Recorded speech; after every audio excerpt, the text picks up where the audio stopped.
Mesdames et messieurs, bonjour à toutes et à tous. Bienvenue au journal. Le plan national de développement économique et social PNDS intéresse aussi bien les investisseurs nationaux qu'internationaux. Foi du Premier ministre qui a annoncé ce matin pour les 7 et 8 décembre prochains la tenue à Paris de la table ronde des bailleurs de fonds du PNDS. La France tente de se débarrasser d'un bidonville, le plus grand d'Europe, la jungle de Calais, qui abrite plus de 6000 migrants qui veulent tous gagner la Grande-Bretagne, a commencé à être évacué ce matin et sera démantelé dans les prochains jours.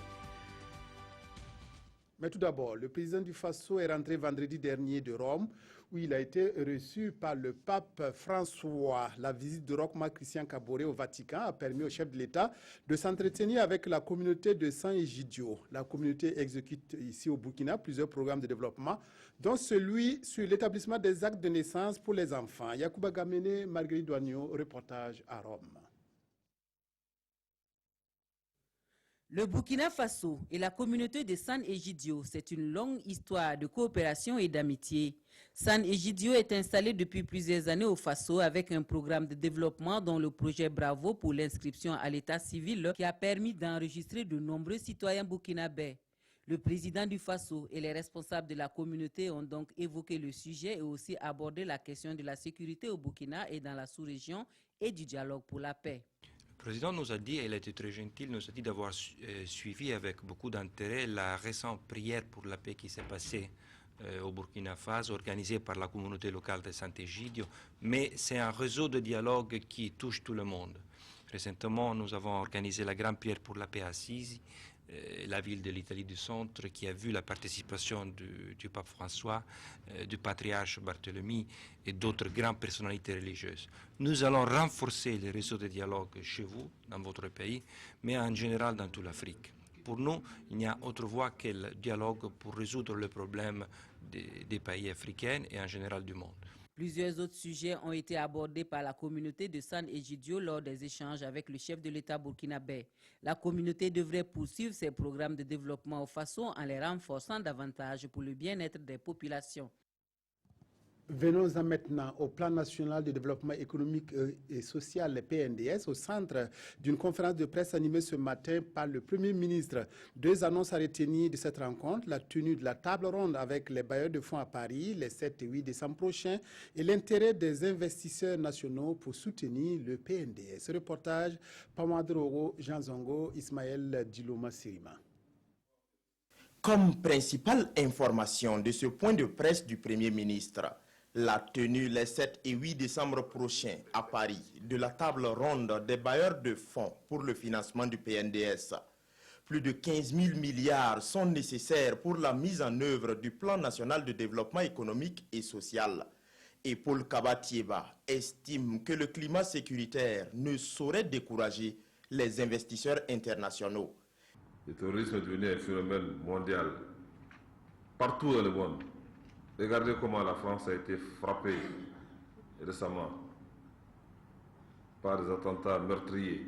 Mais ça ne les empêche pas de continuer à vivre, ça ne les empêche pas de continuer à investir, ça ne les empêche pas de continuer à espérer. En plus des investisseurs internationaux, Paul Kabatieba dit vouloir s'appuyer aussi sur les investisseurs nationaux. Quiconque souhaite profiter des opportunités qu'il y a dans notre économie nationale, au niveau de l'agriculture, au niveau de l'élevage, au niveau de l'industrie, au niveau des services, elle est bienvenue. Je pense que c'est une œuvre qui est une œuvre patriotique. On n'a pas besoin de savoir si on est de tel parti, de tel autre parti, pour savoir s'il faut travailler pour son pays. La construction de son pays, c'est une œuvre patriotique. Selon le Premier ministre, les fonds collectés devraient principalement pallier les insuffisances structurelles du système de production burkinabé. Le Comité national des finances locales, CONAFIL, tient aujourd'hui sa deuxième session de l'année consacrée à la validation du rapport 2015 sur les finances locales. Le CONAFIL est une structure d'appui à la mise en œuvre de la décentralisation. Il a été créé en 2009 pour collecter, traiter et publier des données sur les finances locales. Issa Kafando Oumoussissé. Le rapport global des finances locales 2015 est passé au peigne fin lors de cette deuxième session de l'année 2016 du Comité national des finances locales CONAFIL. Il s'est agi pour les participants à cette session d'enrichir, d'amender le document en vue d'harmoniser leur point de vue pour sortir un document consensuel. Le CONAFIL ce matin est appelé à se prononcer sur un rapport qui a été rédigé par rapport justement aux finances locales. Ce rapport donc fait suite à une session qui a eu lieu en février et où ils avaient été discuter les modalités, de même que le pourcentage, j'allais dire, des dotations globales de fonctionnement que l'État sert aux collectivités territoriales. Donc ce matin, le rapport vise donc à, j'allais dire, consolider un peu ce qui a été fait et pour permettre qu'au niveau du Conseil des ministres, les autorités en charge, donc les plus hautes autorités du pays puissent examiner ce rapport et le valider éventuellement et être au courant donc de ce qui a été. Les participants ont entre les mains un document relatif à l'optimisation de la mobilisation des recettes fiscales pour une plus grande autonomie des collectivités territoriales. Un document qui fait ressortir les efforts consentis par le gouvernement dans la mise en œuvre de la décentralisation. Le premier congrès mondial Pulaku se déroule depuis samedi dernier à Ouagadougou, rencontre qui rassemble une forte communauté de Peuls venus des 4 coins du monde. Le congrès qui s'achève aujourd'hui devrait permettre d'appréhender le concept Pulaku. Reportage Salif Belem, Estelle Judith Assogba. Ce premier congrès mondial Pulaku a réuni la communauté Peul venue d'une dizaine de pays d'Afrique et de la France. Elle se donne 72 heures pour faire ressortir les lacunes et dégager les grandes lignes d'orientation du Pulaku. Le Burkindi, c'est quoi? C'est une façon de penser, c'est une façon de voir le monde qui en tout point est pratiquement positif pour nos différentes communautés. Alors on a essayé de voir, est-ce qu'il y a d'autres façons encore de voir le monde? Et il y a ainsi le Pulaku. Parce qu'il y a déjà des recherches, suffisamment de recherches sur le Pulaku depuis 1904. Et donc on a essayé de dire, bon, avec l'aide de notre ministre de la Culture, ce patrimoine immatériel-là, on va essayer de le promouvoir. Actualité oblige, la question sécuritaire sera aussi au centre des échanges. Vous voyez le programme, on a dit comment parvenir à une Afrique plus apaisée. Parce que déjà, on constate que là où il y a beaucoup de pasteurs nomades, par exemple, les Touaregs, les Peuls, les Maures, les Arabes, c'est surtout là-bas aussi que les trafiquants et autres islamistes arrivent à recruter. Et donc, ici, nous allons faire en sorte que, en tout cas au niveau des communautés pastorales, ils ne puissent recruter personne. Pour le parrain, le ministre de la Culture, des Arts et du Tourisme, une telle rencontre permettra à tous les participants de mieux découvrir la culture Peul dans toutes ses facettes. Aujourd'hui, il y a donc au sein de cette communauté ce métissage issu de tous ces brassages culturels qui est quand même intéressant, qui est une contribution en réalité non négligeable à la culture universelle. Au sortir de cette rencontre, chaque congressiste devrait avoir une idée précise du Pulaku, en termes clairs, une façon de voir le monde. Séjour dans le centre-est du ministre de l'Eau et de l'Assainissement, Ambroise Nyuga Ouedraogo, a visité des forages et des latrines déjà réalisés ou en chantier. Réalisation dans le cadre de la mise en œuvre du programme présidentiel d'urgence volet eau et assainissement. L'empoisonnement du barrage de Gourgou a été une autre étape de cette sortie ministérielle. Le reportage Urbain Sommet, Aboubakar Sayon. Des chants et des pas de danse pour célébrer la réalisation d'un forage à Signoguin dans le Kouritenga. L'ouvrage est inauguré par le ministre de l'Eau et de l'Assainissement, à qui les habitants de la localité ont traduit leur gratitude. Si tu voulais de l'eau, si tu pars pour aller de l'eau ce matin à 7 h, tu peux arriver dans ta maison là même à comme 12 h comme ça, pour ne pas avoir de l'eau. C'était trop difficile avec les enfants et les femmes. L'eau potable est aussi à la portée des élèves de l'école primaire de Dagamtenga. En plus du forage, l'école a bénéficié de la construction de 2 blocs latrines. J'avoue que quand l'école ouvrait ses portes, il n'y avait pas de forage. L'unique forage du village se trouvait à plus de 2 km. On se ravitaillait là-bas. Maintenant, avec la réduction du forage, c'est un ouf de soulagement. Maintenant, de même pour les latrines, les enfants déféquaient à l'air libre. Le ministre Ambroise Ouedraogo a visité des latrines publiques en chantier à Dialgaï et à Labratenga. Le chef du département eau et assainissement a aussi fait une escale à Wegedo, où 128 latrines familiales sont en construction. Nous sommes satisfaits parce qu'il y a des endroits où nous avons trouvé des chantiers abandonnés, des chantiers désolants. Ici, nous avons trouvé un chantier bien exécuté. J'ai comparé aux 5-6 dernières années qui se sont écoulées. À cette date-là, on n'atteint même pas 50%. Ici, à cette date, on a 70%.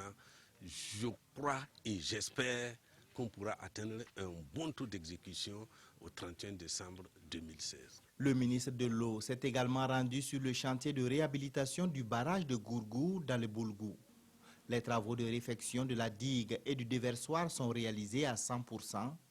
Le ministre a procédé à l'empoisonnement du barrage. Nous allons mettre environ 10 000 alevins dans ce barrage-là pour permettre effectivement de produire 4 tonnes de poissons en moyenne par an. Ça va créer de l'emploi, ça va créer des ressources et c'est vraiment l'objectif que le gouvernement vise à travers ces projets. La tournée du ministre en charge de l'eau dans le centre-est a aussi été marquée par des échanges avec le personnel de la direction régionale et de l'ONEA. L'état de mise en œuvre des projets et programmes du département et les difficultés rencontrées ont été abordées. Le réseau national de lutte anticorruption RENLAC a présenté samedi dernier à Dédougou son rapport 2015 sur l'état de la corruption au Burkina. L'année dernière a été marquée par de forts niveaux de corruption avec l'apparition à la Carrefour et à la CNSS. Reportage à Dédougou, Assami Kabore, Aïcha Dianda. La corruption a régressé en 2015 au Burkina Faso, selon le rapport de 2015 du Réseau national de lutte anticorruption RENLAC. Les représentants de cette ONG sont venus présenter ces rapports aux participants de Dédougou et animer une conférence sur l'état de la corruption dans notre pays. Les enquêtés pensent que la corruption a régressé en 2015. Mais nous disons que cette situation, c'est une situation conjoncturelle. Au niveau des services de l'administration publique, c'est les trios des marchés publics, la douane et la police municipale qui viennent en tête du classement. Un élément nouveau cette année, c'est l'apparition de la CNSS et de la Carrefour pour la première fois dans les rapports du RENLAC. Les participants ont profité de la circonstance pour exposer leurs préoccupations et poser des questions pour mieux comprendre les méthodes de travail du RENLAC. L'objectif à travers ces conférences, c'est de partager le contenu du rapport, c'est d'informer les citoyens, les populations sur ce qui est la réalité sur les aspects de corruption au Burkina Faso. Avant la ville de Dédougou, c'est celle de Nouna qui a été informée du contenu de ces rapports. Et les exposants du jour ont invité les participants de la Boukoul du Mouhoun à dénoncer tout cas de corruption dans leur localité. Voir l'Angleterre et mourir, telle est la devise de milliers d'immigrés coincés à Calais, dans le nord-ouest de la France. Rêve brisé aujourd'hui avec l'évacuation de ce qu'on a qualifié de jungle de Calais. 6000 personnes présentes sur ce site et qui tentent par tous les moyens de gagner la Grande-Bretagne vont être rapatriées vers d'autres régions de la France et le camp détruit. L'évacuation de la jungle de Calais se passait dans le calme ce matin. Bien avant le lever du jour, une centaine de migrants, essentiellement des Soudanais, attendent le départ. Il leur faut choisir leur destination finale, Rhône-Alpes ou la Bourgogne. Vers 8h45, le premier car prend la direction de la Bourgogne. Xavier, un volontaire, a tenu à être là. Pour accompagner nos amis que l'on connaît depuis des mois et qui partent vers l'inconnu aujourd'hui. 60 cars doivent transporter les migrants dans la journée vers l'un des 451 centres d'accueil et d'orientation ouverts dans 12 régions de France. La jungle, née il y a 18 mois, est habitée par des réfugiés dont le but est de traverser la Manche pour gagner la Grande-Bretagne. La fermeture du plus grand bidonville de France, où vivent 6 000 à 8 000 personnes, est présentée comme humanitaire par le gouvernement français. Je suis soudanais. Le gouvernement français nous a dit on veut vous emmener dans d'autres villes parce que la vie dans la jungle n'est pas bonne pour personne à cause de l'hiver et en n'importe quelle saison d'ailleurs.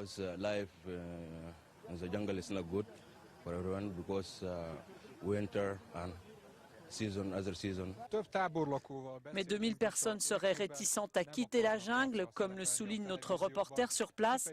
La Grande-Bretagne, c'est ce qui les a amenés à survivre ici à Calais pendant des mois et si près du but. Pas question de renoncer. Les dernières évacuations risquent donc d'être beaucoup plus compliquées. L'opération antiterroriste est à la une de tous les quotidiens de ce lundi. Les confrères décrivent par le menu ce qui s'est passé à Kilouin, au nord de Ouagadougou. Le coup d'état déjoué est aussi au centre des commentaires. Toboum, Evelyne Dabiré pour la revue de presse. Les terroristes sont dans la cité. Un recruteur djihadiste abattu, grenade à main. C'est ainsi que diversement, les quotidiens de ce 24 octobre sont revenus sur l'opération antiterroriste à Ouagadougou. Une nuit inhabituelle car c'est vers 0 heure que les tirs ont débuté, raconte un riverain dans le pays qui poursuit. Les tirs ont duré toute la nuit. Mais tout serait parti du samedi dans l'après-midi où, précise le directeur général de la police nationale, nous avons été informés qu'il y a des tentatives de recrutement de jeunes pour aller les former au nord et au-delà de nos frontières, écrit le journal Le Quotidien. Nous avons donc débusqué le lièvre que nous avons poursuivi et voilà donc le résultat que vous constatez, conclut-il. Un constat fait par Sidoya, un homme abattu et 3 complices actuellement recherchés. Si l'observateur Palga relate le film de l'opération, de sources policières, Sidoya précise que d'autres recruteurs de djihadistes seraient partis à Bobo-Dioulasso pour la même cause. Mais qui est cet homme abattu? Dans l'observateur Palga, quelques voisins témoignent. Il s'agirait bel et bien d'un habitant de Kiloué, mais qu'on ne voyait que les nuits. Pour laver ses habits, c'était la nuit. Même pour apprendre la moto à une femme de sa cour, les séances ne se faisaient que la nuit, renchérit un autre témoin. Toujours en rapport avec la situation sécuritaire au Burkina, un point de presse a été animé par les premiers responsables en charge de la sécurité. Face aux journalistes, le MATE-DSI a expliqué les différentes manœuvres opérées par l'adjudant-chef Gaston Koulibaly pour déstabiliser le régime de Roch-Marc Christian Kaboré le 8 octobre dernier, écrit Sidoya. L'observateur Palga conclut à ce propos, ils veulent rendre le pays ingouvernable. Fin du journal. Merci de votre aimable attention. Excellent après-midi à toutes et à tous en compagnie de la RTV.